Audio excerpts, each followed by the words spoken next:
ये जो असाइनमेंट से स्टार्ट हुआ ना, असाइनमेंट, ट्रांसपोर्टेशन, सिमुलेशन, एलपीपी, और भी एक दो चैप्टर्स है, मैं आपको बताता रहूंगा, ये सब है, इसको एक्चुअल में ओआर बोलते हैं, जो आपके सीए फाइनल में भी होगा, ऑपरेशनल रिसर्च इसको हम लोग बोलते हैं।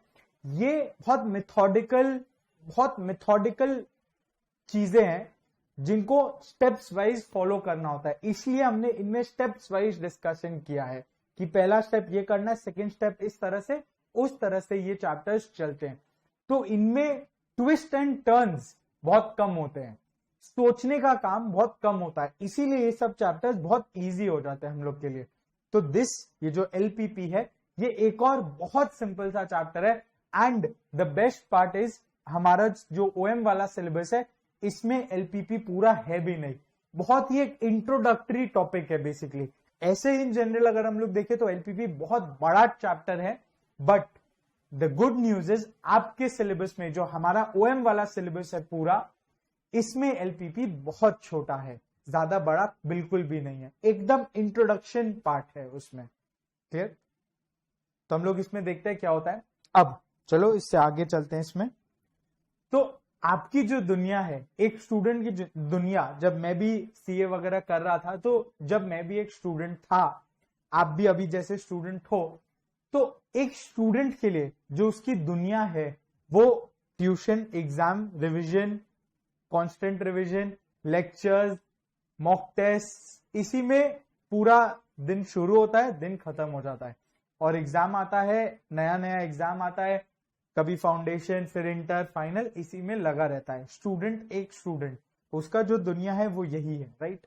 तो अभी जो आप कर रहे हो, आपके लिए क्या है? ओएमएसएम पढ़ना। इसका एग्जाम्पल लेते हैं, वैसे आप कुछ भी ले सकते हो। तो ओएमएसएम जब आप पढ़ रहे हो, ठीक है, कोई भी रैंडमली कुछ नहीं पढ़ता। अगर हम लोग कुछ भी काम करते हैं, कुछ भी काम, ठीक है, उसके पीछे एक ऑब्जेक्टिव होता है, राइट? उसके पीछे एक ऑब्जेक्टिव, एक गोल होता है करने का।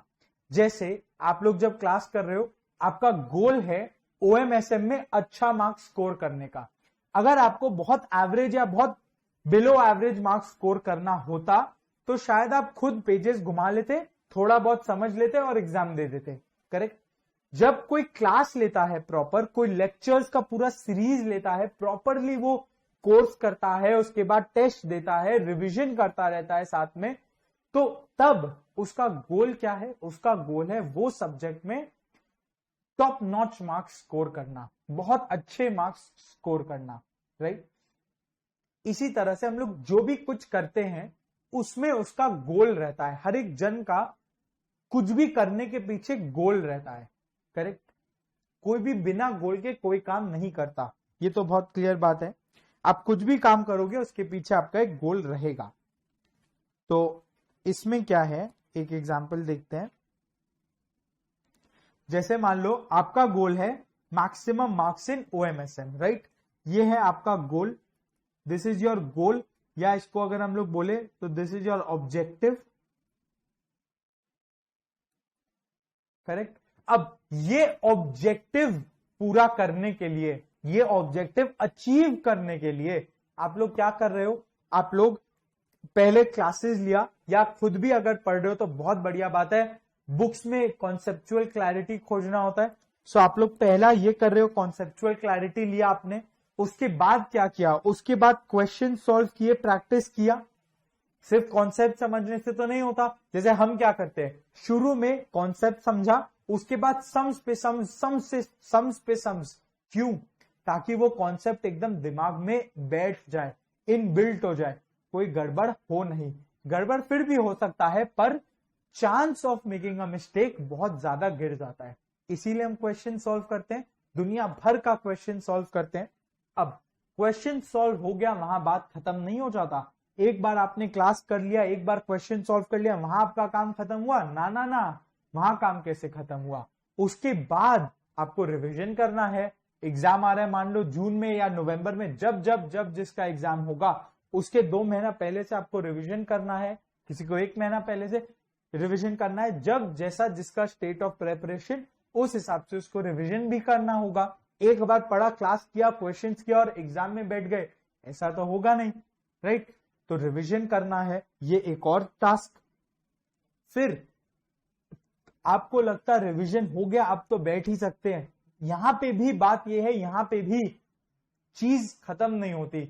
जो हमारा कोर्स है या कुछ भी बोलता काम है वो खत्म नहीं होता। इसके बाद जो इंपॉर्टेंट काम है वो है टेस्ट देना। रिवीजन आपने कर लिया, अब टेस्ट भी देना होगा ताकि एक फ्रेश रहे चीज, दिमाग में कॉन्फिडेंस लेवल बना हुआ रहे। तो आप लोग को टेस्ट भी देना पड़ता है, टेस्ट से भी छुटकारा नहीं मिल सकता। अब पॉइंट ये है कि टेस्ट देने के बाद भी एक लास्ट स्टेप बचता है जो है एग्जाम डे रिवीजन। एग्जाम के लिए पढ़ लिया हमने, पर वो एग्जाम का 1.5-2 दिन जो रहेगा, गैप जो रहेगा एग्जाम देने से पहले, अगर उसमें हम रिवाइज नहीं कर पाए तो चांस बहुत कम हो जाता है कि हम लोग को एग्जाम हॉल में कुछ भी याद आए, स्पेशली थ्योरी।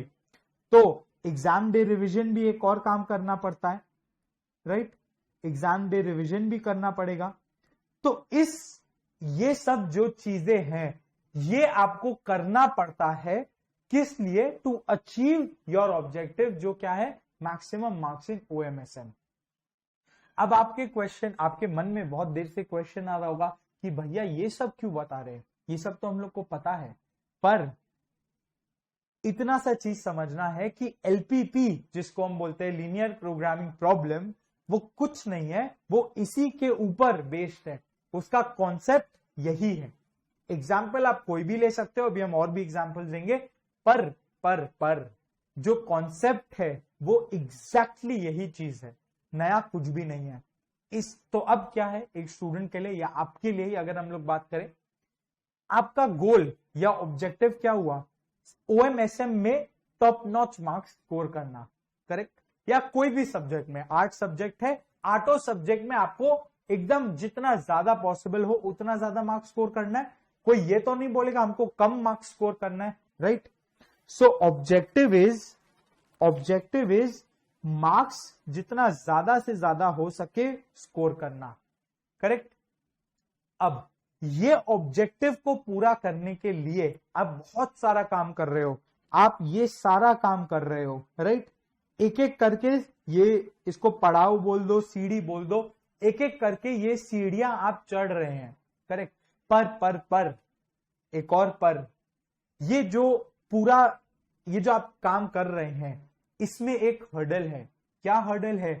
टाइम का लिमिटेशन है। इन सब चीज को करने के लिए टाइम का लिमिटेशन है। दूसरा, आपको मल्टीपल सब्जेक्ट्स पढ़ने हैं। तो ऐसा तो नहीं है, ऐसा बिल्कुल भी नहीं है, ऐसा बिल्कुल भी नहीं है कि आपको खाली OMSM पढ़ के उसमें मार्क्स लेके आना है। ग्रुप 2 में बाकी भी 3 सब्जेक्ट है, ग्रुप 1 में भी और 4 सब्जेक्ट है, तो जो बचे हुए 7 सब्जेक्ट्स हैं वो भी आपको पढ़ने हैं, करेक्ट? और टाइम तो आपके पास एक दिन में 24 घंटे ही होगा, उसमें भी आपको सोना है, एंड ह्यूमन ब्रेन है, उसको रेस्ट भी चाहिए, उसको थोड़ा ब्रेक्स भी चाहिए। दिन रात कोई पढ़ नहीं सकता, पढ़ना भी नहीं चाहिए, मैं कभी ये नहीं बोलता। तो ह्यूमन ब्रेन है, उसको रेस्ट भी चाहिए। तो यानी क्या, आपका पढ़ाई का जो समय है या जो टाइम है, the time which you can allocate for your studies is limited. वो अनलिमिटेड नहीं है, वो लिमिटेड है, वो स्केर्स है, तो वो एक हर्डल है आपके लिए, वो एक ऑब्स्टेकल है, करेक्ट? दूसरा, इतने सारे सब्जेक्ट्स है, उनको भी तो टाइम देना है, तो नंबर ऑफ सब्जेक्ट्स इतने सारे, वो भी एक हर्डल है। अगर आप वो नंबर ऑफ सब्जेक्ट्स को कम कर दो, मान लो खाली OMSM आपको दे दे, तो आप बहुत अच्छे से इस पे फोकस कर पाओगे, राइट? मान लो 4 ही सब्जेक्ट आपको दे, तो आप उन 4 सब्जेक्ट पे बहुत अच्छे से फोकस कर पाओगे। जितना ज्यादा आप सब्जेक्ट्स इंक्रीज करोगे, जैसा अभी 8 है, मान लो कल 10 हो जाए, तो डिफिकल्टी और बढ़ेगा, राइट? और मुश्किलें आएंगी, राइट? तो एक हर्डल हुआ आपके लिए टाइम, कि आप हर जन के पास टाइम लिमिटेड है, उस टाइम के अंदर ही उसको जो पढ़ना है, जो खेल कूद करना है, सोना है, वही करना होगा। 24 घंटे से ज्यादा किसी के पास नहीं है। एंड ये एग्जाम भी शेड्यूल्ड है। अब हर बार तो कोरोना वायरस जैसा पैंडेमिक नहीं होगा कि 6 महीना डिले, एक टर्म कैंसिल, ना, ऐसा नहीं होगा। तो एक नॉर्मल साल में जब एग्जाम भी शेड्यूल्ड है, तो आपको वो शेड्यूल के हिसाब से अपना प्लान करना होगा। यानी आपका जो लिमिटेशन है वो है time and number of subjects. So यानी दीज आर द कॉन्स्ट्रेंट्स, इसको हम बोलते हैं कॉन्स्ट्रेंट्स, जो आपको ध्यान में रखते हुए, ये कॉन्स्ट्रेंट्स को मानते हुए, इसको साथ लेकर चलते हुए ओएमएसएम में अच्छा मार्क्स स्कोर करना है, विच इज योर गोल या ऑब्जेक्टिव। यानी आपको गोल या ऑब्जेक्टिव पूरा जरूर करना है, पर कॉन्स्ट्रेंट्स को आप निग्लेक्ट नहीं कर सकते। कॉन्स्ट्रेंट्स के दायरे में रह के आपको वो गोल पूरा करना पड़ेगा। अब आप बोलेंगे काश मेरे पास अनलिमिटेड टाइम होता, काश ये समय का पहिया चलता ही रहता। ऐसा तो होगा नहीं।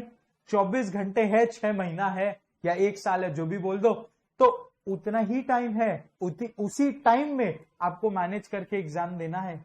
तो time limited, number of subjects बहुत ज्यादा, लिमिटेड नहीं बहुत ज्यादा, तो 8 सब्जेक्ट्स और लिमिटेड टाइम, करना तो है, करना मुश्किल है पर करना है।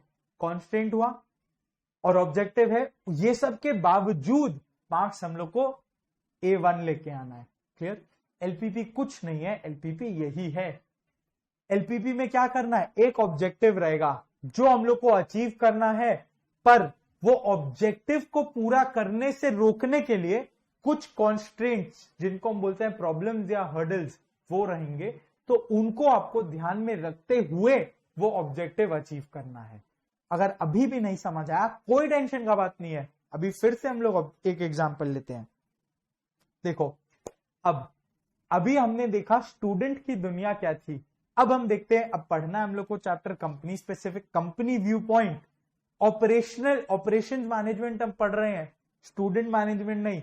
तो ये तो एक एग्जांपल था ताकि आप रिलेट कर पाओ, पर अब आते हैं रियल एग्जांपल में, जो कंपनीज जिस तरह से काम करती हैं। लेट्स से मान लो एक पेन मैन्युफैक्चरिंग कंपनी है, ठीक है, और पेन मैन्युफैक्चरिंग कंपनी है तो उसको पेन्स को सेल करना होगा, पेन्स बेचने होंगे, करेक्ट। अब सेल्स डिपार्टमेंट, कंपनी में बहुत सारे डिपार्टमेंट्स होते हैं, ये हमने फर्स्ट क्लास में देखा था। सेल्स डिपार्टमेंट का काम होगा, सेल्स एंड मार्केटिंग डिपार्टमेंट का काम होगा पेन्स बेचना। वो पेन्स को बेचेंगे, पर वो पेन्स बेचेंगे तो ऐसा तो नहीं है वो 1 साल लगा सकते हैं पेन्स बेचने के लिए, या 1 या 6 महीना लगा सकते हैं, 4 महीना लगा सकते हैं, अपने मन मर्जी टाइम लगा सकते हैं बेचने के लिए, बिल्कुल नहीं। उनके ऊपर मैनेजमेंट का प्रेशर आएगा कि आपको ये जो सेल्स है 1 महीना में मैक्सिमम सेल्स अचीव करना है, 1 महीना में मैक्सिमम सेल्स अचीव करना है। जाहिर सा बात है यही होगा। अगर कोई आपका, मान लो आप ओनर होते एक पेन मैन्युफैक्चरिंग कंपनी में, पेन बेचना आपका काम होता, वहां से आपको रेवेन्यू यानी प्रॉफिट आता, तो आप क्या करते, अपने सेल्स टीम को बोलते कि भैया हम लोग के पास अनलिमिटेड टाइम नहीं है, 1 महीना है आपके पास, ये 1 महीना में आपको जितना ज्यादा पेन्स आप बेच सकते हो उतना बेचो, नेक्स्ट मंथ का काम हम लोग बाद में करेंगे, पहले ये 1 महीना पे फोकस करो और जितना ज्यादा पेन्स बेच सकते हो उतना ज्यादा पेन्स बेचो, करेक्ट। तो इधर ऑब्जेक्टिव क्या हुआ, यहां पे ऑब्जेक्टिव क्या हुआ, ऑब्जेक्टिव हुआ सेल्स मैक्सिमाइजेशन। और अगर हम लोग ये OM का फर्स्ट क्लास से रिलेट करें, objectives of operations management, objective क्या है, resource utilisation, resource utilisation, customer satisfaction. Customer satisfaction qualitative objective है, उसको साइड रखते हैं। रिसोर्स यूटिलाइजेशन यानी जो भी रिसोर्स है उनको बेस्ट पॉसिबल वे में, यानी optimum use of resources achieve करना है हम लोग को। इसमें 2 दायरे हमने देखा था, there are 2 aspects to this. क्या क्या, कॉस्ट, कॉस्ट को हम क्या करेंगे, बढ़ाएंगे, बिल्कुल नहीं, कॉस्ट को गिराएंगे, जितना मिनिमम कॉस्ट उतना बढ़िया कंपनी के लिए। तो मिनिमम कॉस्ट अचीव करना है हम लोग को, मैक्सिमम नहीं, मिनिमम। दूसरा, प्रॉफिट का बात करते हैं, करेक्ट। प्रॉफिट को क्या करना है, कम, बिल्कुल भी नहीं, कंपनी बंद करना पड़ेगा। प्रॉफिट का अगर बात करेंगे तो कंपनी को प्रॉफिट को मैक्सिमम, आसमान, स्काई इज द लिमिट वाला बात है, प्रॉफिट को मैक्सिमम करना है। कॉस्ट मिनिमम, प्रॉफिट मैक्सिमम, यही हमने पढ़ा था असाइनमेंट ट्रांसपोर्टेशन में, करेक्ट। इधर भी कुछ नहीं है, वही है। अगर हम सेल्स का बात करें, सेल्स यानी क्या, प्रॉफिट। जितना ज्यादा सेल्स होगा उतना ज्यादा प्रॉफिट आएगा, तो सेल्स यानी प्रॉफिट। तो अगर सेल्स मैक्सिमाइजेशन है हमारा ऑब्जेक्टिव, वो क्या बन जाता है, वो क्या है, प्रॉफिट मैक्सिमाइजेशन भी तो है, राइट। सो सेल्स मैक्सिमाइजेशन यानी प्रॉफिट मैक्सिमाइजेशन। अब जब हम लोग को प्रॉफिट को मैक्सिमाइज करना है तो हमारा सेल्स डिपार्टमेंट पहले आके बोला अनलिमिटेड टाइम नहीं है, 1 महीने का टाइम है, इसके अंदर करना है आपको। उसके बाद हम लोग देखेंगे नेक्स्ट महीना में क्या करना है। पहले दिमाग लगाओ ये 1 महीने में, और इधर ये 1 महीना में सेल्स को मैक्सिमम लेके आओ। तो ये हो गया अपना विद इन अ मंथ, इसको हम लोग बोल दिए टाइम कॉन्स्ट्रेंट, राइट। तो प्रॉफिट मैक्सिमम करना है, पर आपके पास टाइम जो है वो लिमिटेड है, टाइम अनलिमिटेड नहीं है। आपको ये ध्यान में रखना है कि टाइम का कॉन्स्ट्रेंट है, उसको दिमाग में मद्दे नजर रखते हुए जो है प्रॉफिट उसको मैक्सिमाइज करने का है, करेक्ट। दूसरा, अब देखो चीज ऐसा है, पेन जो है वो बहुत कॉम्पिटेटिव प्रोडक्ट है, लिंक का भी मिलता है, क्लासमेट का भी मिलता है, 2 रुपया वाला अग्नि आईसी जेल भी मिलता है, और अगर आप और महंगे में जाओ तो स्काई इज द लिमिट वाला बात हो गया। पर अगर हम नॉर्मल रेंज ऑफ पेन्स वाला बात करें, रेनॉल्ड्स, लिंक वगैरह, 5-10 रुपए 20 रुपए तक में एक नॉर्मल डिसेंट सा पेन आ जाता है, करेक्ट। तो अगर आप एक लिंक जैसा पेन बना रहे हो, ठीक है, तो अगर आप 50 रुपए उसका प्राइस रख दोगे, क्या उसको कोई लेगा आके? वो लिंक ले लेगा, वो रेनॉल्ड्स ले लेगा जो 10 रुपए में मिल जाएगा, 20 रुपए में मैक्सिमम मिल जाएगा, वो क्लासमेट में चला जाएगा लेने के लिए, वो कोई और कंपनी में चला जाएगा, राइट। तो सेलिंग प्राइस में भी आपका कॉन्स्ट्रेंट है, उसको आप अंधाधुंध बढ़ा नहीं सकते, देयर इज अ लिमिट। क्यों? क्योंकि आपका कंपटीशन है, अगर आप बढ़ाओगे तो आपके कस्टमर्स कंपटीशन के पास चले जाएंगे पेन्स खरीदने के लिए। ये जो सेल आता है शॉपिंग में, जो आप लोग सेल में टूट पड़ते हो, मैं भी टूट पड़ता हूं, कुछ अलग नहीं है, कुछ गंदा नहीं है, जो हम लोग टूट पड़ते हैं सेल में, वो किस लिए? प्राइस गिराने के लिए, ताकि कस्टमर अट्रैक्ट हो, राइट। तो सेलिंग प्राइस भी अगर आप बढ़ा दिए, अब नॉर्मली बढ़ा दिए, तो कस्टमर्स आपके पास आएंगे नहीं, किसी और के पास चले जाएंगे, सारे में भी नहीं जाएंगे पर कुछ तो जाएंगे। तो सेलिंग प्राइस आपका भी फिक्स्ड है, आप उसको बढ़ा नहीं सकते। तो ये है कंपटीशन, ये भी एक और कांस्टेंट आ गया, ये एक और कांस्टेंट है जो आपको पोस्ट किया जा रहा है, राइट। तो कंपनी के लिए सेल्स डिपार्टमेंट का ऑब्जेक्टिव क्या हुआ? उसको मैक्सिमम से मैक्सिमम पेन सेल करना है, सेल्स मैक्सिमाइज करना है, यानी प्रॉफिट को मैक्सिमाइज करना है। पर उसके पास भी कुछ कॉन्स्ट्रेंट्स है, कुछ दायरे हैं जिनके अंदर में उनको ये काम करना है। क्या? टाइम इज लिमिटेड, 1 महीना का टाइम उनको दिया गया है। एंड दूसरा, वो सेलिंग प्राइस चाहकर भी बढ़ा नहीं सकते। सेलिंग प्राइस आप बढ़ाते और लोग आपके पास फिर भी आते, तब तो आपको प्रॉफिट लाने में आसानी होता, पर सेलिंग प्राइस आप बढ़ा नहीं सकते क्योंकि कंपटीशन के पास लोग चले जाएंगे। तो अगर आपको सेलिंग प्राइस फिक्स्ड है तो आपको सेल्स में यूनिट्स ज्यादा सेल करना होगा, क्वांटिटी ज्यादा सेल करना होगा, तभी तो आपका प्रॉफिट मैक्सिमाइज होगा। तो सेल्स डिपार्टमेंट का जो ऑब्जेक्टिव है, इसको डिफिकल्ट बनाने के लिए 2 कॉन्स्टेंट्स हमने देखे, टाइम कॉन्स्टेंट और कंपटीशन कॉन्स्टेंट। इसी तरह से एक और एग्जांपल पूरा क्लियर कर देगा आप लोग का ये कॉन्सेप्ट। एक और, अब पेन अगर आप बेच रहे हैं, पेन अगर हम लोग बेच रहे हैं, तो उसको कोई बनाया भी तो है, हम लोग बनाए हैं, राइट। हम लोग का जो मैन्युफैक्चरिंग डिपार्टमेंट है, प्रोडक्शन डिपार्टमेंट है, ऑपरेशंस डिपार्टमेंट है, उन लोगों ने प्रोड्यूस किया है पेन को, तो उन लोगों का प्रोडक्शन के ऊपर कुछ खर्चा लगा होगा। अगर सेल्स में आपको रेवेन्यू आ रहा है तो प्रोड्यूस करने में कुछ खर्चा लगा होगा, कुछ एक्सपेंस हुआ होगा जो आपको कम से कम रखना है, करेक्ट। तो इसका जो ऑब्जेक्टिव है, ये मशीन का फोटो है मैन्युफैक्चरिंग के लिए। तो इसका जो ऑब्जेक्टिव है वो क्या है, आपके प्रोडक्शन डिपार्टमेंट का, आपके कंपनी में प्रोडक्शन या ऑपरेशंस डिपार्टमेंट का ऑब्जेक्टिव क्या है, उसका ऑब्जेक्टिव है कॉस्ट को मिनिमाइज करना, कॉस्ट को मिनिमाइज करना। ऑफ कोर्स उसको जितना प्रोड्यूस करने बोला गया है उतना तो प्रोड्यूस करेगा ही, पर उसको वो प्रोड्यूस करना है एक नंबर ऑफ यूनिट्स पर एक कॉस्ट के अंदर करना है, वो कॉस्ट वो उसके ऊपर नहीं जा सकता, करेक्ट। तो इसका ऑब्जेक्टिव क्या है, produce a certain number of units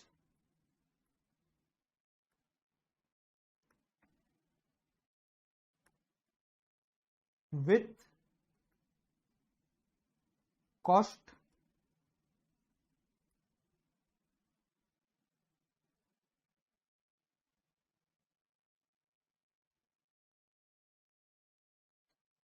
minimization,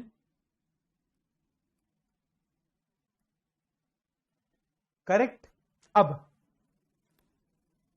आपको प्रोड्यूस करना है, ये बात बहुत सही है, पर क्या आप जितना मन चाहा उतना प्रोड्यूस कर सकते हो? नहीं। ये हमने मशीन में पढ़ के आया है, हर एक मशीन का, हर एक मशीन जो प्रोड्यूस करता है, जो मैन्युफैक्चर करता है, उसका एक कैपेसिटी होता है। कैपेसिटी हमने अलग अलग पढ़े थे, डिजाइन, इफेक्टिव, फिर उसमें जो रेटेड कैपेसिटी होता था, फिर एक्चुअल कैपेसिटी, सब हम पढ़ के आए हैं। तो हर मशीन का एक कैपेसिटी होता है जिसके ऊपर वो प्रोड्यूस बिल्कुल भी नहीं कर सकता, तो उसको उतना ही वो प्रोड्यूस कर सकता है। तो एक फिक्स्ड कैपेसिटी है जिसके ऊपर आप चाह कर भी प्रोड्यूस नहीं कर सकते, आपको एक और मशीन लेके आना पड़ेगा। तो एक आएगा कैपेसिटी कॉन्स्ट्रेंट, एक आएगा कैपेसिटी कॉन्स्ट्रेंट, यानी क्या, आपका कैपेसिटी लिमिटेड है। अगर आप 15,000 यूनिट बनाना चाहते हो तो पहले कैपेसिटी देखो, क्या 15,000 बना सकते हो? अगर कैपेसिटी है 15,000 का तो आप 15,000 ही बना सकते हो, और अगर कैपेसिटी है 14,000 का तो आप कैपेसिटी जितना 14,000 यूनिट ही बना सकते हो, भले ही आपका डिमांड उससे ज्यादा क्यों ना आ जाए। तो एक कॉन्स्टेंट जो आया बहुत बड़ा, that is your capacity constant.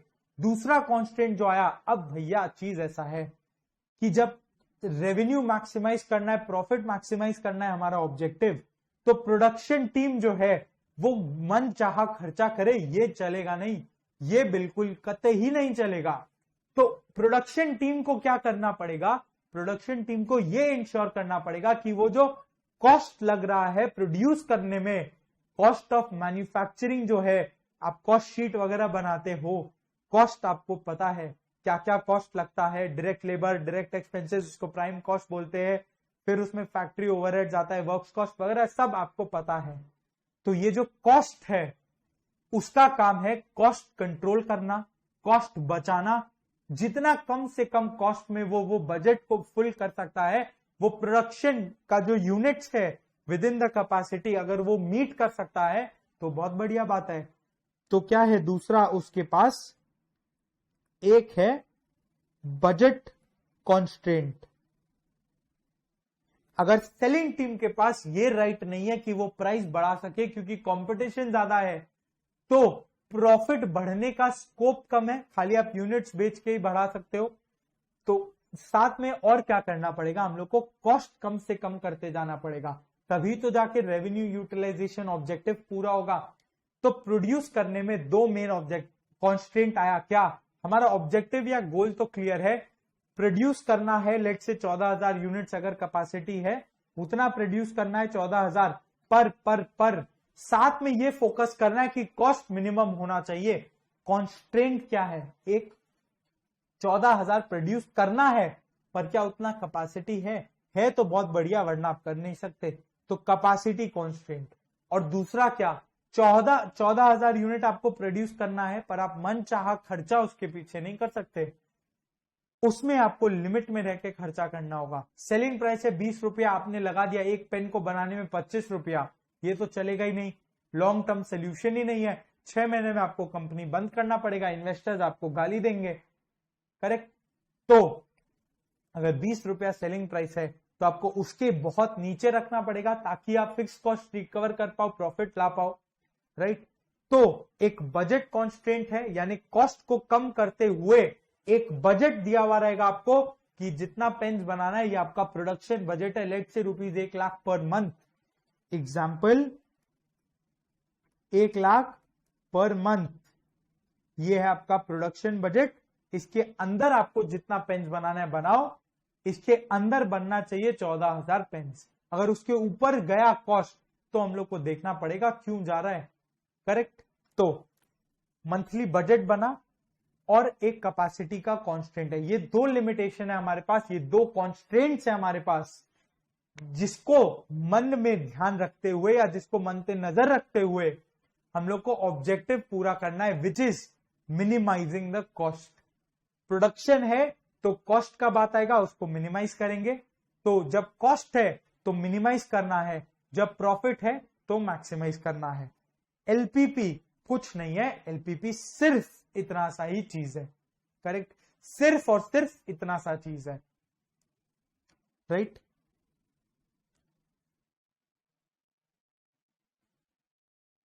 तो अब हम इधर आते हैं,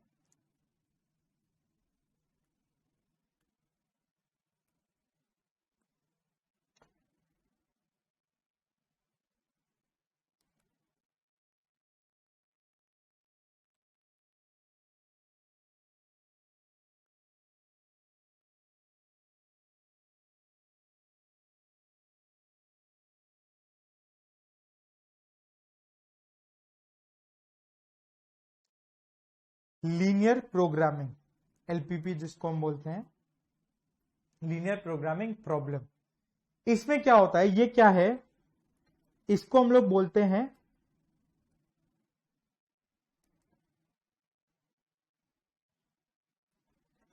it is a mathematical technique to solve optimization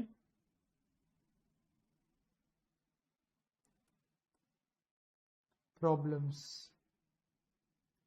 ठीक है, अब आपके मन में क्वेश्चन आ रहा होगा, ये ऑप्टिमाइजेशन प्रॉब्लम्स क्या होता है, what is known as optimisation problems. Optimisation कुछ नहीं होता है, अ सिचुएशन या एक कोई प्रॉब्लम जो डिवाइड किया जाता है दो पार्ट्स में, ये आप लोग को ऑलरेडी पता है, मैक्सिमाइज या मिनिमाइज। मैक्सिमाइज आप क्या करोगे, प्रॉफिट या ऑब्वियसली सेल्स, और मिनिमाइज क्या करते हैं हम लोग, टाइम बोल दो या इधर पे आएगा कॉस्ट। क्लियर, बस यही है। तो मैथमेटिक्स में या डे टू डे लाइफ में बहुत सारे ऑप्टिमाइजेशन प्रॉब्लम्स आते हैं, जिनको सॉल्व करने का तरीका है एलपीपी, वो तरीका देता है linear programming problem. Clear,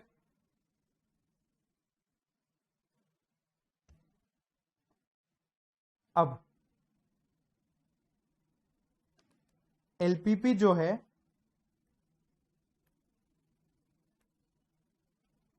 LPP जो है इसमें दो चीज रहते हैं, राइट। एक क्या, एक इसमें क्या रहता है,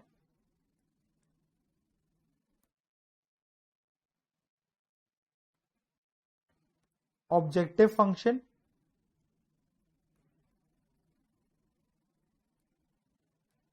एक कुछ ऑब्जेक्टिव होगा। ऑब्जेक्टिव क्या है, या तो आप मैक्सिमाइज करो, मैक्सिमम और मिनिमम। मैक्सिमम अगर चाहिए तो अभी हमने देखा जो होगा प्रॉफिट, या पूरा ही लिख लो, या फिर सेल्स, और मिनिमम अगर यूजुअली करना होगा इधर कॉस्ट या टाइम भी बोल सकता है कई बार। और उसका जो दूसरा पार्ट है उसको हम बोलते हैं कॉन्स्ट्रेंट्स। कॉन्स्ट्रेंट्स में भी एक दो पार्ट निकलेगा, वो हम लोग बाद में देखेंगे। ऑब्जेक्टिव को कॉन्स्ट्रेंट्स को ध्यान रखते हुए ये करना है, तो objective must be achieved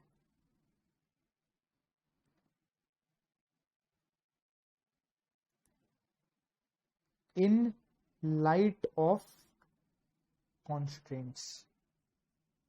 correct.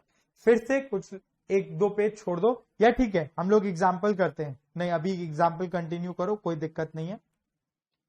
अगर आप लोगों को पीपीटी में से कुछ कॉपी करना हो तो आप लोग कर, अब तो हम वो डिस्कार्ड कर दिया, आप लोग कर सकते हो अगर ये कुछ कॉपी करना है।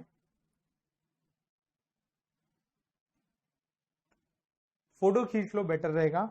इसमें कुछ नहीं है, ये जस्ट एक जनरल एग्जांपल था, इसको कुछ ड्रॉ नहीं करना है, बस पेन से लिख लो एक line. The objective of a student is to get maximum marks in any exam, या OMSM लिख लो। उसका कॉन्स्टेंट क्या है? टाइम कॉन्स्टेंट है, क्योंकि उसको गिवन टाइम में इतना सारा चीज करना है। एंड सब्जेक्ट्स कॉन्स्टेंट है, नंबर ऑफ सब्जेक्ट्स लिमिटेड है, 8 subjects, sorry number of subject बहुत ज्यादा है जो उसका टाइम लिमिट कर देता है। क्लियर? ये एक हुआ। दूसरा, कंपनी पर्सपेक्टिव, सेल्स का ऑब्जेक्टिव क्या है? सेल्स मैक्सिमम करना है। उसमें कॉन्स्टेंट्स क्या आते हैं? कुछ भी हो सकता है, एक टाइम हो सकता है कॉन्स्टेंट्स, एक महीना में आपको करना है, कंपटीशन कॉन्स्टेंट हो सकता है, और भी 10 अलग तरह का कॉन्स्टेंट्स हो सकता है। क्लियर? नेक्स्ट, मैन्युफैक्चरिंग कंपनी में आते हैं, जो हम लोग अभी डिस्कस कर रहे थे। उसमें प्रोडक्शन टीम भी होता है, ऑपरेशंस टीम भी होता है। उसका क्या काम होता है? प्रोड्यूस करना या मैन्युफैक्चर करना गुड्स को, किसमें? कॉस्ट को मिनिमाइज करते हुए। और उसके लिए कॉन्स्टेंट्स क्या रहेगा? एक बजट रहेगा कि ये बजट के अंदर आपको काम करना है। एंड दूसरा क्या रहेगा? कैपेसिटी रहेगा। और भी 1000 तरह के कॉन्स्टेंट्स हो सकते हैं, जैसे एक हो सकता है रॉ मटेरियल्स का अवेलेबिलिटी। ठीक है, मान लो मेरे को पेन बनाना है, पर मार्केट में इंक ही अवेलेबल नहीं है, या मार्केट में प्लास्टिक जिससे पेन बनता है वही अवेलेबल नहीं है, लिमिटेड अवेलेबल है, हमारे पास स्टॉक कम है। जो मान लो जो पेन में निब्स रहते हैं, टिप ऑफ द पेन, वो लिमिटेड है। जो मेटल का टिप रहता है वो स्टॉक में नहीं है, वो मंगाना पड़ेगा, ऑर्डर दिया हुआ है, उसको आने में लगेगा 2 महीना, और मेरे पास स्टॉक है सिर्फ 10 दिन का। That is the limitation. Availability of raw material, आपके पास रॉ मटेरियल है ही नहीं, मार्केट में इतना ही अवेलेबल है, हो ही सकता है। करेक्ट? जैसे जब कोरोना वायरस आया था तो मार्केट में लैपटॉप्स, कंप्यूटर्स, ये सब अवेलेबल ही नहीं थे, तभी उनका प्राइसेस इतना राइज हो गया था। क्यों अवेलेबल नहीं थे? क्योंकि सब चाइना से आता है, चाइना से कुछ ऑब्वियसली शिपिंग चालू नहीं था, तो इसलिए कुछ भी मार्केट में अवेलेबल नहीं था। राइट? हर जगह आप देखोगे sold out sold out sold out आ रहा था। तो जब अवेलेबल नहीं है, राइट, तो वो एक आपके पास कॉन्स्टेंट है। आपको चाहिए 10 लैपटॉप, पर मार्केट में अवेलेबल ही नहीं, आप लोगे कैसे? खुद तो नहीं बना सकते ना फिर। तो availability of raw material is another constant, बहुत इंपॉर्टेंट, जो यूजुअली रेलेवेंट रहता है। क्लियर?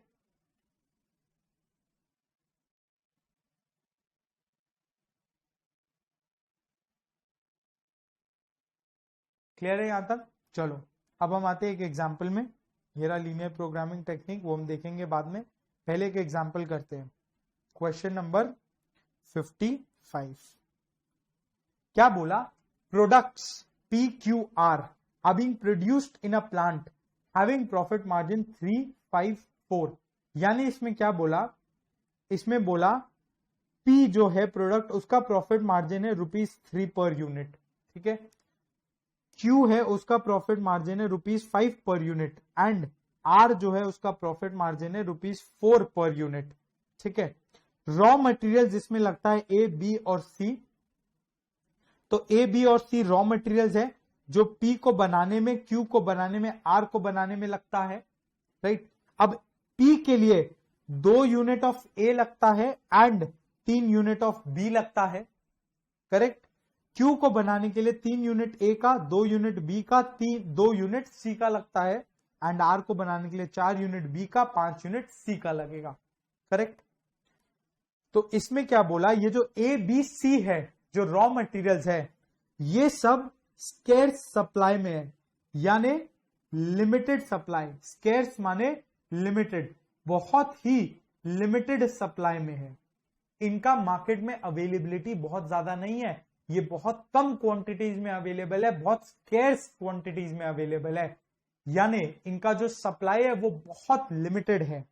तो इसमें क्या बोला, और उनका जो अवेलेबिलिटी है वो 8 यूनिट, 15 यूनिट, 10 यूनिट है, यानी वो 8 यूनिट ही अवेलेबल है मार्केट में, राइट। ए का 15 यूनिट मार्केट में अवेलेबल है, बी का 10 यूनिट मार्केट में अवेलेबल है, सी का, करेक्ट। अब हमारा ऑब्जेक्टिव इसमें क्या है, objective is to maximise profits from PQR, correct. और कॉन्स्ट्रेंट क्या है इसमें, इसमें जो कॉन्स्ट्रेंट है वो है availability of raw material, correct. A B C, ये जो 3 रॉ मटेरियल यूज हो रहे हैं, इनका अवेलेबिलिटी लिमिटेड है, 8, 15, 10 यही अवेलेबिलिटी है। तो चलो इसको आते हैं इधर पे।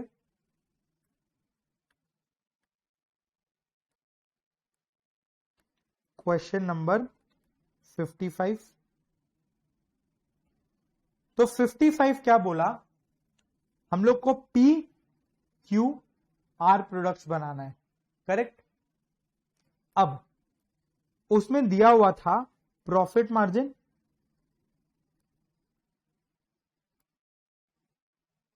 पर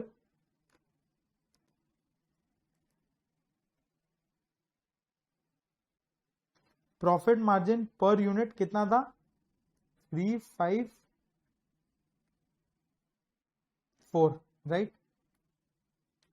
तो 354, यानी पी को बना के मेरे को बेच के प्रॉफिट मिलेगा 3 रुपए का, क्यू को बेच के 5 रुपए का, आर को बेच के 4 रुपए का, करेक्ट। पर क्या हम अनलिमिटेड क्वांटिटी बेच सकता है, बिल्कुल भी नहीं, कुछ कॉन्स्ट्रेंट्स हैं, ठीक है। जैसे ए का अगर हम बात करें, ए कहां पे यूज होता है, पी के लिए 2 यूनिट, क्यू के लिए 3 यूनिट, आर में यूज नहीं होता, राइट। सो 2 यूनिट पी में यूज होता है, 3 यूनिट क्यू में यूज होता है, आर यूज नहीं होता। सिमिलरली बी और सी भी है, तो बी कितना यूज होगा, 3, 2, 4, सो बी यूज होता है 3 यूनिट पी में, 2 यूनिट क्यू में, 4 यूनिट आर में, 3, 2, 4। नेक्स्ट सी कितना यूनिट यूज होगा, सी होगा 2 यूनिट बी के लिए, 5 unit, sorry C 2 unit Q के लिए, 5 यूनिट आर के लिए, यानी यहां ए के लिए वो पी के लिए कुछ नहीं, 2 unit for product Q, 5 unit for product R, correct है बात, बिल्कुल। अब इनका अवेलेबिलिटी कितना है, 8, 15, 10, राइट। ये 8 यूनिट्स अवेलेबल है, ये 15 यूनिट्स अवेलेबल है, ये 10 यूनिट्स अवेलेबल है, क्लियर। यानी इसको हम क्या लिख सकते हैं,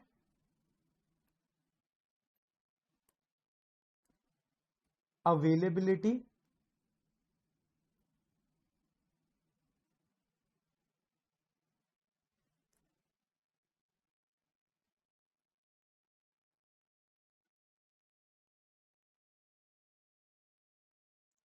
clear.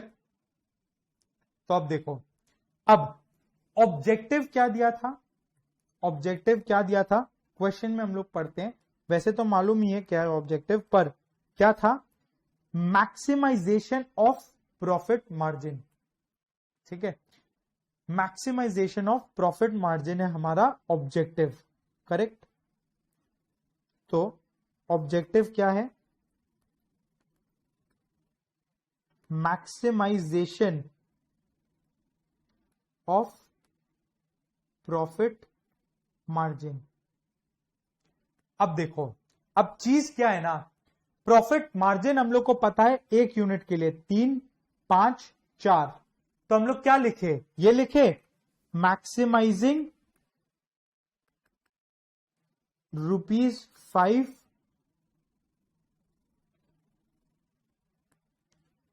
3 on P, ₹5 on Q,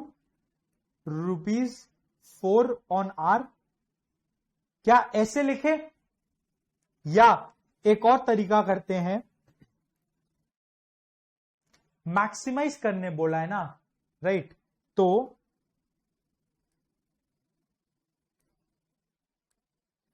P Q R, profit per unit दिया है 5 3 4, सॉरी 3 5 4, करेक्ट। अब क्या ये बोला है कितना यूनिट, ये नहीं बोला, राइट। तो क्या हम इसको इस तरह से कुछ अज्यूम कर सकते हैं, units, number of units. P ने अज्यूम कर लिया P के लिए X यूनिट्स, Q के लिए आप अज्यूम कर लो Y यूनिट्स, R के लिए अज्यूम कर लो Z यूनिट्स। अज्यूम कर लिया X Y Z यूनिट्स। अब नेक्स्ट, तो अब टोटल प्रॉफिट क्या होना चाहिए, इसका 3x होगा P के लिए, Q के लिए क्या होगा 5y होगा, R के लिए क्या होगा 4z होगा, करेक्ट। और टोटल यानी क्या होगा, इसको हम लोग ऐड कर सकते हैं, करेक्ट है बात। तो ये जो ऑब्जेक्टिव फंक्शन था, क्या हम इसको ऐसा लिख सकते हैं, maximise profit is equal to क्या है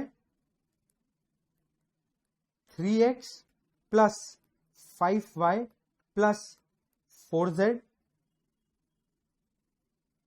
अब बोला क्वेश्चन में प्रॉफिट मैक्सिमाइज करना है, हम लोग को सिर्फ इतना पता है, ये जो 354 है ये पर यूनिट है, तो यूनिट्स एज्यूम कर लो, तो इससे पता चल गया। इसको हम लोग ये लिखना बेटर है या ये लिखना बेटर है, कौन सा बेटर है, ऑफ कोर्स एनी डे ये लिखना मच बेटर है।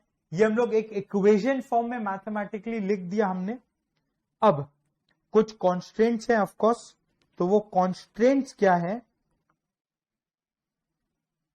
कॉन्स्ट्रेंट्स क्या है, कॉन्स्ट्रेंट्स है availability of raw material, constraints है availability of raw material, right. अब अगर एक चीज देखो,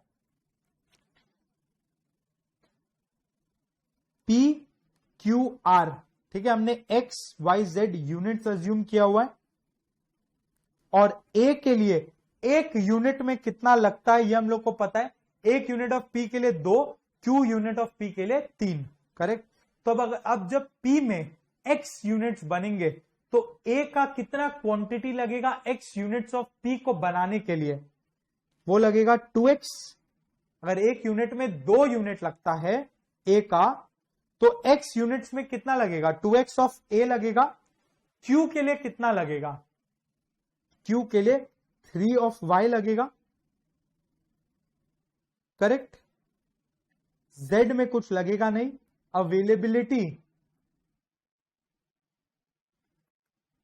क्या दिया हुआ था इसका 8 यूनिट्स, राइट। यानी अगर हम इसको देखें, अगर हम इसको इधर पे देखें, क्या बोल रहा है ये, ए का अगर हम बात करें, रॉ मटेरियल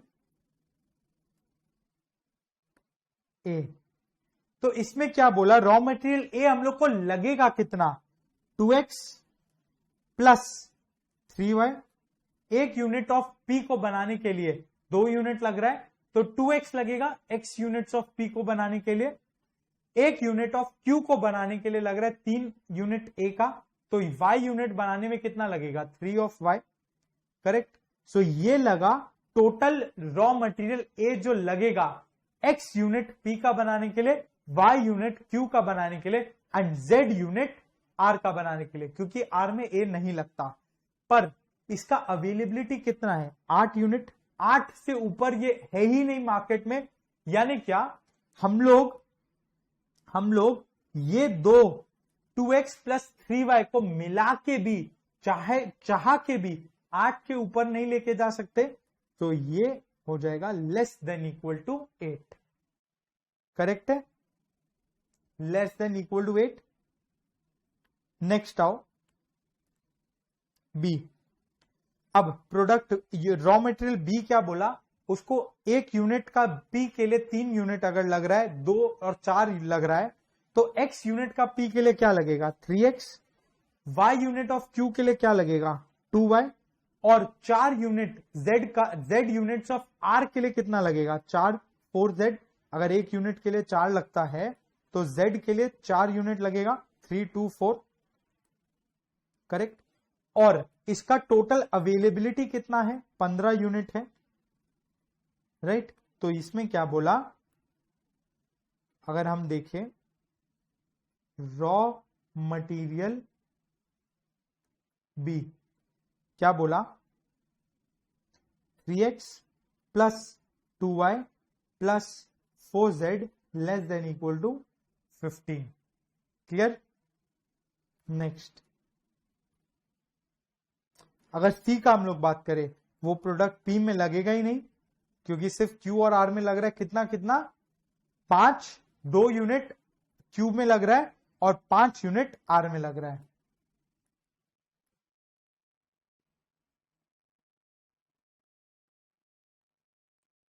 करेक्ट। तो 2 यूनिट अगर क्यू में लग रहा है यानी 2y यूनिट्स ऑफ क्यू के लिए, और अगर 5 यूनिट लग रहा है आर के लिए, सो 5z इज द टोटल जो z यूनिट्स के लिए लगेगा। और इसका टोटल कितना है, इसका टोटल है 10, सो दिस इज 10।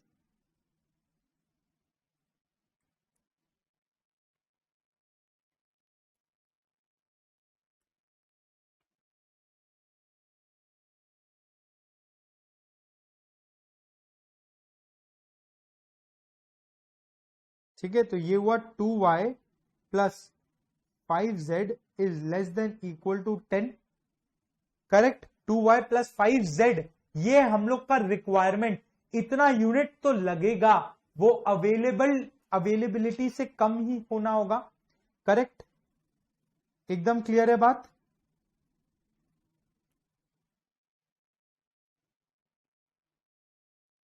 देखो ये जो है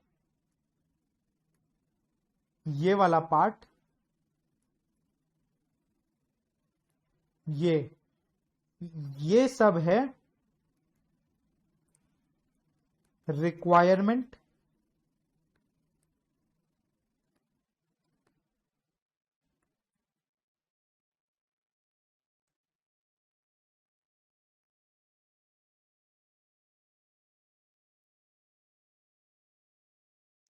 ठीक है। और ये जो है ये है अवेलेबिलिटी, मैक्सिमम अवेलेबिलिटी। तो जो आपको रिक्वायरमेंट है वो अवेलेबिलिटी के ऊपर तो जा ही नहीं सकता, यही हमने ट्रांसपोर्टेशन वगैरह में भी पढ़ा हुआ है। तो कुछ नहीं था, एलपीपी इतना सा ही चीज था। तो इसको अगर हम लोग फेयर वे में लिखे, अगर हम लोग इसी को फेयर में लिखे तो कैसे लिखेंगे मैथमेटिकल तरीके में, मैक्सिमाइज z यानी प्रॉफिट फंक्शन, z को हमने प्रॉफिट फंक्शन मान लिया। प्रॉफिट फंक्शन क्या है, कितना आ रहा है, ऊपर हमने निकाला था 3x plus 5y plus 4z, 3x plus 5y plus 4z। Obviously इसमें ये लिखना होगा assuming x be the number of units for p, y be the number of units for q and z be the number of units for r। ये assumption लिखा तो क्या आया 3x plus 5y plus 4z। उसमें हम लोग लिखेंगे subject to constraints. Constraints है कुछ कुछ, क्या क्या यहां पे देखो पहला कॉन्स्टेंट क्या आया था 2x plus 3y less than equal to 8, 2x plus 3y less than equal to 8। इसको हम क्या बोलेंगे, रॉ मटेरियल ए के लिए कांस्टेंट है, रॉ मटेरियल ए। फिर नेक्स्ट कॉन्स्टेंट क्या था, 3x 2y 4z, 3x 2y 4z is less than equal to 15। ये है रॉ मटेरियल बी का कांस्टेंट, राइट। और फिर नेक्स्ट क्या है, 2y प्लस 5z, नेक्स्ट है 2y plus 5z is less than equal to 10। ये किसका कांस्टेंट है, ये है रॉ मटेरियल सी का कांस्टेंट।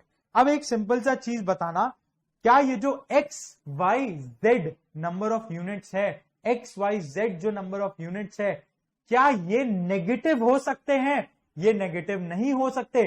क्यों? क्योंकि ये नंबर ऑफ यूनिट्स है। या तो अब वर्स्ट केस क्या होगा, आप एक भी यूनिट नहीं बेचोगे, पर नेगेटिव कैसे होगा? नेगेटिव नहीं हो सकता।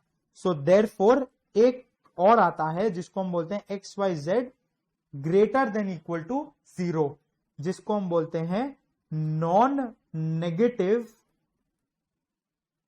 Constants, non negative constants.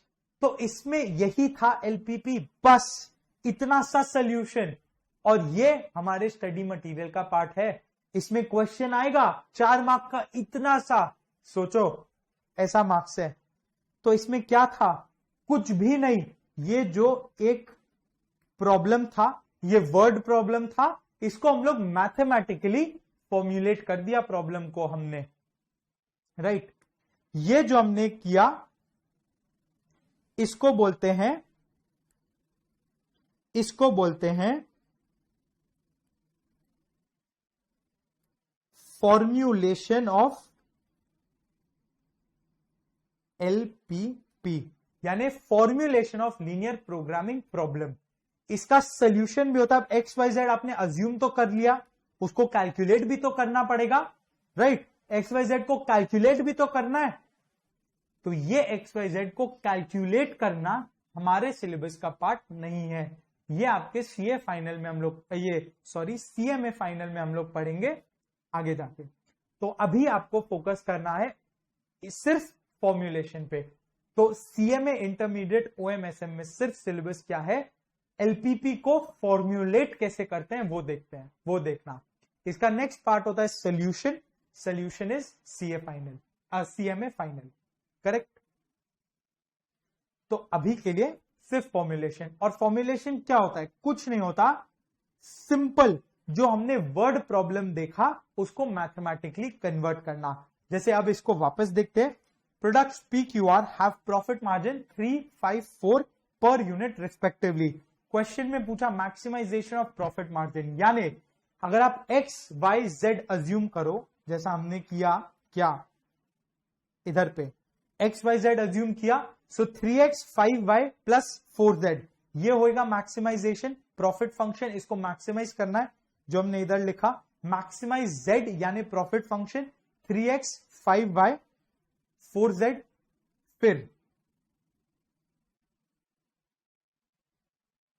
Next, अब 3 रॉ मटेरियल का लिमिटेशन दिया हुआ था। 8 का 8 यूनिट अवेलेबल है, उसमें 2 यूनिट लग रहा है P के लिए, 3 यूनिट लग रहा है Q के लिए। तो क्या आ गया, टोटल P में टोटल कॉस्ट इसका क्या लगेगा, टोटल क्या लगेगा 2x प्लस 3y। इधर देखो 2x plus 3y, 2 units P के लिए, सो 2x प्लस 3 यूनिट्स Q के लिए, so 3y less than equal to 8, क्योंकि 8 यूनिट ही इसका अवेलेबल है।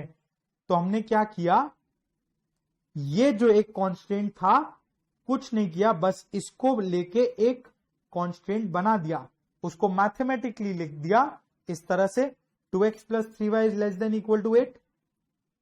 रॉ मटेरियल ए का कांस्टेंट हुआ। फिर इसी तरह से बी के लिए क्या दिया था, 3 unit P, 2 unit Q, 4 unit R। इस तरह से बी का कांस्टेंट आया क्या, लेस, तीनों को total less than equal to 15। फिर सी के लिए आया 2 यूनिट्स लग रहा है अगर Q के लिए, तो टोटल में क्या लगेगा 2y, y यूनिट्स बनाया Q का। अब R का 1 यूनिट बनाने के लिए C कितना लग रहा है 5 यूनिट, तो टोटल में कितना लगेगा 5z। So 2y plus 5z is less than equal to 10 जो उसका अवेलेबल है।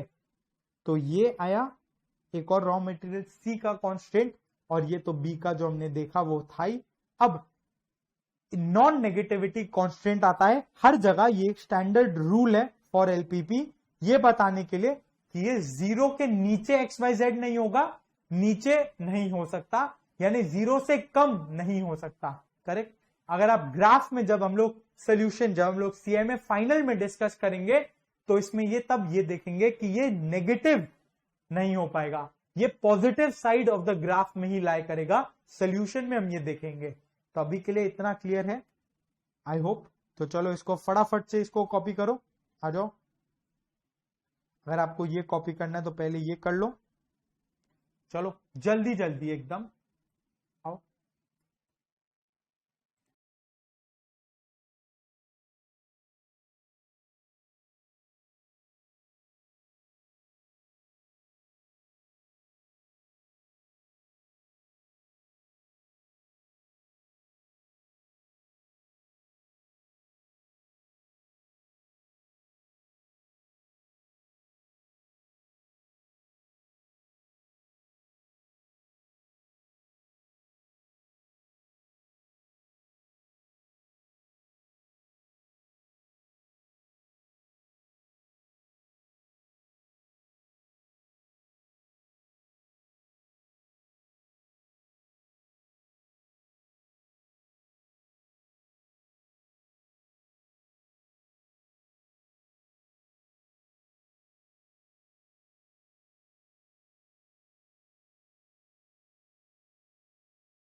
ये है फिर सोल्यूशन।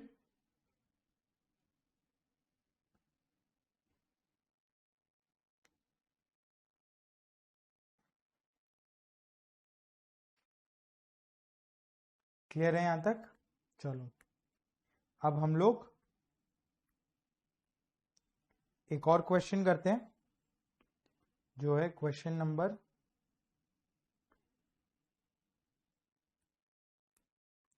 52। ये क्या बोला? A chemical company produces 2 compounds A and B। ठीक है, A और B उसका फाइनल प्रोडक्ट है। ठीक है, इसके लिए क्या बोला? सबसे पहला तो ये बोला कॉस्ट पर केजी A के लिए 4 रुपया, B के लिए 6 रुपया। यानी ये मैक्सिमाइजेशन नहीं, मिनिमाइजेशन प्रॉब्लम है। ठीक है, उसमें क्या बोला? फिर क्या बोल रहा है इसमें? A को बनाने के लिए 1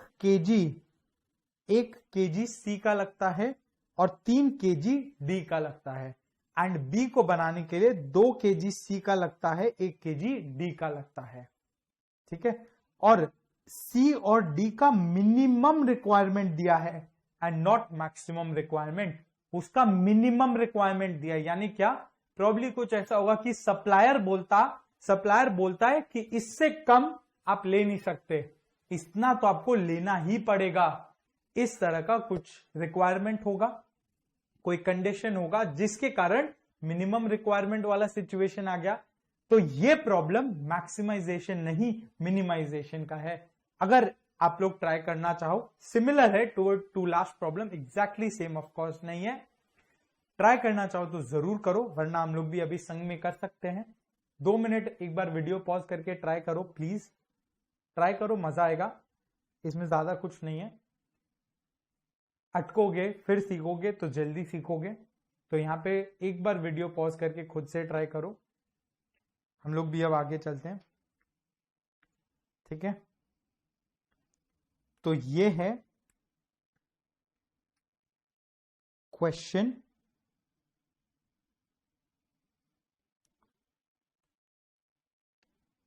क्या था, 52, राइट। Question number 52, correct. इसमें क्या बोला, दो प्रोडक्ट्स बोले, ए और बी। ए और बी, जिसका क्या बोला, कॉस्ट पर केजी क्या बोला है, 4 और 6, 4 और 6, करेक्ट।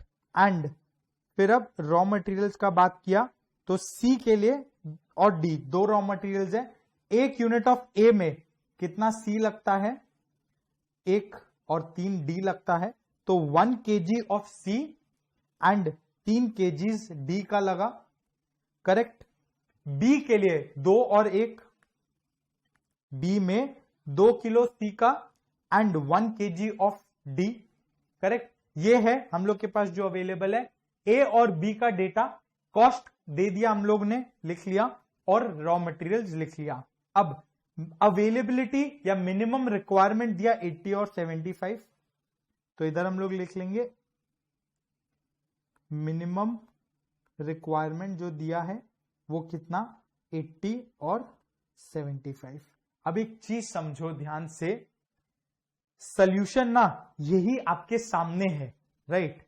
सॉल्यूशन बिल्कुल बिल्कुल ये आपके सामने। अगर हम लोग देखें क्या अज्यूम करना होता है, ए को x,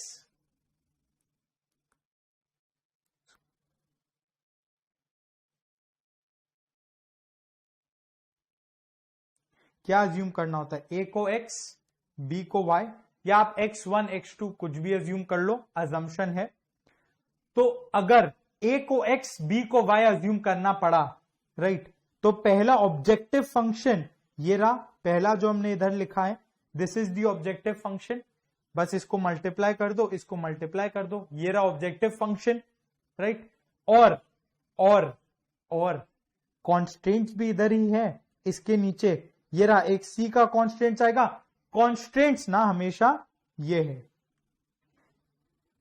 ये वाले, ये जो कॉलम होगा इससे आपको पता चलेगा कॉन्स्टेंट्स क्या है। हम लोग हमेशा इस तरह से टेबल बनाएंगे। आप लोग को जो बनाना है, यानी जो फाइनल प्रोडक्ट होगा वो आप लोग ने लिखा ए और बी, उसका ऑब्जेक्टिव पहले लिख लिया, कॉस्ट अगर है तो कॉस्ट, प्रॉफिट है तो प्रॉफिट जो है, फिर रॉ मटेरियल लिखा या जो भी रहेगा डेटा वो लिखा कॉन्स्ट्रेंट्स के हिसाब से। तो कॉन्स्ट्रेंट्स कैसे समझ आएगा, ये अवेलेबिलिटी या रिक्वायरमेंट देख के। तो जैसे सी है एक कांस्टेंट, क्योंकि यहां पे उसका लिमिटेशन दिया हुआ है 80, लिमिटिंग फैक्टर जिसको हम बोलते हैं, बॉटलनेक जो हमने पढ़ा था। फिर यहां पे डी, यानी इसको बोलते हैं डी, क्योंकि ये 75 है, यानी यहां पे दो कांस्टेंट्स है एंड एक नॉन नेगेटिविटी ऑफ कॉस्ट आएगा, वो है। तो सिंपल सा सोल्यूशन है। अगर हम लोग देखें क्या है इसका सोल्यूशन, सबसे पहला आएगा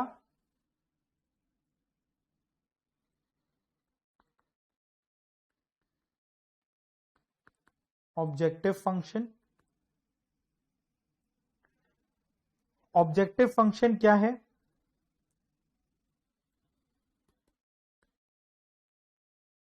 मिनिमाइज z, यानी क्या, कॉस्ट, वो क्या है 4x प्लस 6y, करेक्ट। ये ऊपर से आया 4 इंटू एक्स 6 इंटू वाई, यही मिनिमाइज करना है। कॉस्ट है तो आप मिनिमाइज करोगे, तो मिनिमाइज लिखना जरूरी है वर्ड।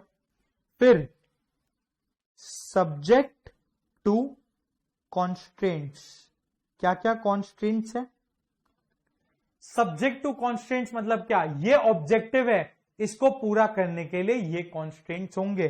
पहला क्या है, रॉ मटेरियल सी का कॉन्स्ट्रेंट है क्या, 1 यूनिट ए में लगता है, 2 यूनिट बी में लगता है, तो टोटल यूनिट क्या हुआ, टोटल यूनिट कुछ नहीं, सिंपल सा ये 1 है, इसको मल्टीप्लाई करो x से, 2 है, इसको मल्टीप्लाई करो y से, करेक्ट। सो इसमें क्या होगा 1 into X plus 2 into Y, correct. अब ये बोला है 80 जो है दिस इज मिनिमम रिक्वायरमेंट, इतना मिनिमम चाहिए 80 के ऊपर, 80 या उससे ऊपर चाहिए, राइट। सो यहां पे लेस देन इक्वल टू 80 नहीं, ये लेस देन इक्वल टू 80 नहीं होगा, ये ग्रेटर देन इक्वल टू 80 होगा। मिनिमम रिक्वायरमेंट बोला है, तो ये कॉन्स्टेंट्स में आपको लैंग्वेज से समझना होगा क्या बोला है। जैसे यहां पे मिनिमम वर्ड था, मिनिमम वर्ड था, इसका मतलब नेचुरली क्या, greater than equal to. Clear है बात। ये आया क्या, आरएमसी का कांस्टेंट। और डी के लिए भी सेम चीज, एक यूनिट में लगा 3, तो क्या करना है इसमें, सीधा इसको x से मल्टीप्लाई और इसको y से मल्टीप्लाई। सो डी का क्या आएगा 3x प्लस 1y। अब ये भी obviously greater than equal to क्या 75। ये आया RMD का कांस्टेंट। 2 कांस्टेंट्स आ गए, एक ऑब्जेक्टिव फंक्शन, ये ऊपर से ही समझ आ रहा था। और बस एक एक्स्ट्रा आता है जिसको हम बोलते हैं XY greater than equal to 0, इसको बोलते हैं नॉन नेगेटिव कॉन्स्टेंट्स। क्लियर है बात। तो ये इतना सा जो है, इतना सा चीज, दिस इज योर सोल्यूशन, ये है आपका सोल्यूशन और कुछ भी नहीं, इतना सा चीज। आई होप अब समझ आ रहा होगा, राइट। तो क्वेश्चन में क्या बोला, ए और बी का कॉस्ट दे दिया 4 रुपया 6 रुपया, उसको मिनिमाइज करना है। सो 4x, x इज a, वो हम लोग लिख देंगे यहां पे, एक लाइन हम लोग वो भी लिखेंगे, let x be number of units of a and y be number of units of b, correct. तो ये हो गया 4 into X 6 into Y, cost minimise कर दिया। कॉन्स्टेंट्स, सब्जेक्ट टू कॉन्स्टेंट्स क्या, 1 into X plus 2 into Y greater than equal to 80, क्योंकि minimum requirement बोला था वर्ड। ये क्यों आया, क्योंकि मिनिमम रिक्वायरमेंट है, मिनिमम रिक्वायरमेंट, राइट। फिर 3 इंटू एक्स, 3 यूनिट लगा एक यूनिट को बनाने के लिए, तो x यूनिट को बनाने के लिए कितना लगा 3 into X plus 1 into Y greater than equal to 75। अब x और y निकालना है जो हम लोग के सिलेबस के परे है, तो वो हम लोग नहीं करेंगे, ठीक है। तो बस सोल्यूशन सिर्फ और सिर्फ इतना सा। एंड ऑफ कोर्स x और y जो प्रोडक्ट्स है a और b है, वो यूनिट्स हैं, वो नेगेटिव नहीं हो सकते, इसलिए नॉन नेगेटिव कॉन्स्टेंट्स भी आएंगे। तो इतना सा चीज है, आई होप ये क्लियर होगा, करेक्ट है। अब ये सिंपल से 2-3 सम्स आपको होमवर्क में करने हैं। एक तो सिमिलर, जो जैसा अभी हमने किया वही है, एग्जैक्टली ऑलमोस्ट सेम। क्वेश्चन 58 क्या बोला है, company produces 3 products PQR from ABC, जो अभी फर्स्ट सम जो हमने देखा था। एक यूनिट P के लिए लगता है 2 unit A, 3 unit B। Q का एक यूनिट के लिए लगता है 2 unit B, 5 unit C। And product R का एक यूनिट के लिए लगता है 3 unit A, 2 unit B, 4 unit C। और 8 यूनिट A का अवेलेबल है, 10 यूनिट B का, 15 यूनिट C का। प्रॉफिट मार्जिन दे दिया 3, 5, 4, बोला मैक्सिमाइज द प्रॉफिट। स्पीड में पढ़ा जानता हूं, पर वो क्यों, क्योंकि फर्स्ट सम एग्जैक्टली सेम था, वो बस टेबल में था, ये वर्ड में दिया हुआ है। ये आप लोग को घर पे खुद से ट्राई करना है, ये मैं इधर नहीं करने वाला, ये आप लोग करेंगे होमवर्क। और दूसरा एक और इसी तरह का सम है, ये question 61, company produces products PQR from raw materials ABC, right. एक यूनिट ऑफ P को लगता है